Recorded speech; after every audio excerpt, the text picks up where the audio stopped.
দৃষ্টিভঙ্গির পরিবর্তনটা করতে হবে এবং একজন নারীরও কিন্তু এই ক্ষেত্রে ভূমিকা আছে। প্রত্যেকটা নারীকে সচেতন হতে হবে। যদি সেই পোশাকটা হয় খুব অশালীন, আমার চোখে, আমি একটা নারী হিসেবেই বা আমার চোখে ওই পোশাকটাকে ভালো লাগছে না, দৃষ্টিকটু লাগছে। তো একটা বিষয় আমরা জানি যে শিক্ষিত নারী আর বাকি 10টা লোকের থেকে ডিফারেন্ট। তারপর আমরা শিক্ষিত সমাজ হওয়ার পরেও কেন আজকে আমরা এতটুকু অবহেলিত? না, শিক্ষিত ব্যাপারটা হচ্ছে কি, লেখাপড়ার একাডেমিক দিয়ে তো শিক্ষিত না। একজন শ্রমিক নারীও কিন্তু এই যে নারী যে আন্দোলন, মানে এই যে আজকে যে নারী দিবস, এটা কিন্তু শ্রমিকদের চাওয়া থেকে কিন্তু হয়েছিল।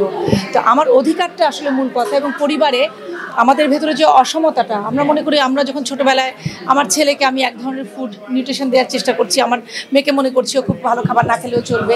এই যে বৈষম্যটা বা এই ধরনের অসমতা যে পরিবার থেকে শুরু হয়।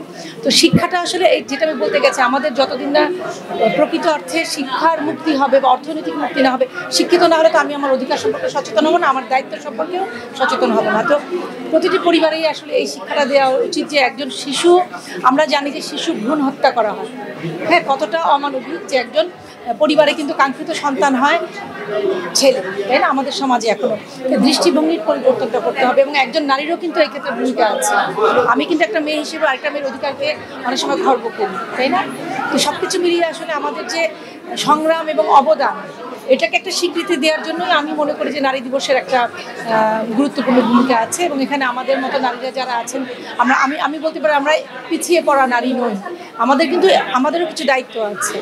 সব কিছু মিলে আসলে নারী দিবসের যে তাৎপর্যটা আমি বলবো যে ডেফিনেটলি প্রত্যেকটা নারীকে সচেতন হতে হবে, পরিবারের প্রত্যেকটি লোক এবং পুরুষকে সবাই মিলে কিন্তু একটা সমতার ভিত্তিতে আমাদের একটা জীবন গড়তে হবে, একটা সমাজ গড়তে হবে।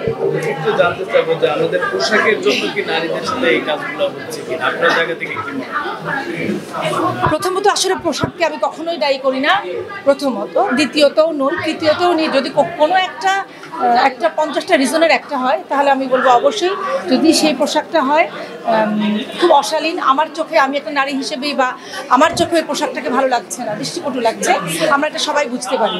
আমি এটার জন্য বলছি না যে আমি হিজাব পরেছি বলে আমি কোনো অন্যায় করতে পারি না, আমি অন্যায় কোনো করি না, ভুলকে প্রশ্রয় দিই না, সেটা ঠিক না। পোশাকের সাথে কোনো ধরনের সম্পর্ক আমি কখনোই করব না, কিন্তু এটা হচ্ছে যার যার প্রবৃত্তি, যার যার যে অপরাধ করেন তার অপরাধ প্রবণতা, সেটাকে তার জায়গায় এনে কিন্তু সেটাকে সমাধান করতে হবে। পোশাকের উপর চাপিয়ে দিলে হবে না, তো সেটা অবশ্যই না। কিন্তু পোশাকের শালীনতাকে আমি অবশ্যই, আমি মনে করি প্রত্যেকটা মানুষের কথা, আচরণ, পোশাক মিলিয়ে একটা শালীনতা থাকতে হবে।